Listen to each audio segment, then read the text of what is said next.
What was so bad about the period from 1776 to 1914?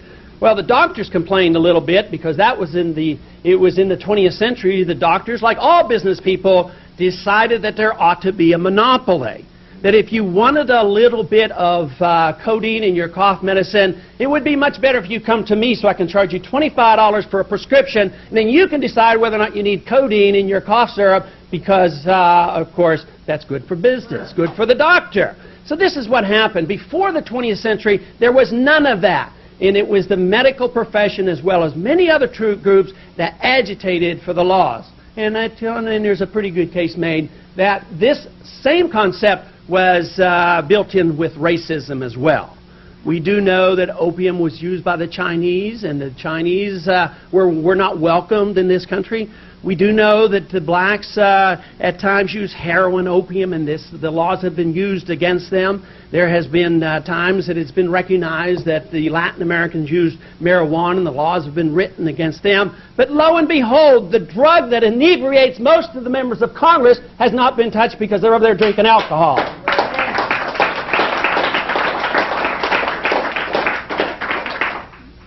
We haven't had many pieces of legislation in the 4 terms I was in Congress, but there was one piece of legislation that came up that was dealt with drugs.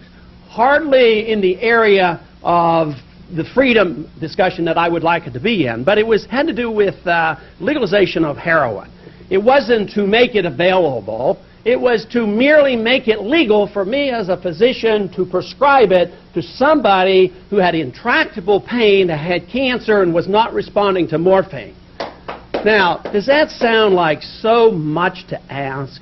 And yet, that vote came up, and there was about 20% of the members of Congress that were willing to vote to allow the physician to give the heroin to a dying cancer patient. And their explanation to me was, well, I don't think I could explain it back home. It might be that I won't get easily reelected if it looks like I'm soft on drugs, as he went off to his next cocktail party. No, there's something wrong with the system. We do need a few more people of courage in the U.S. Congress. But who should we blame? The U.S. Congress?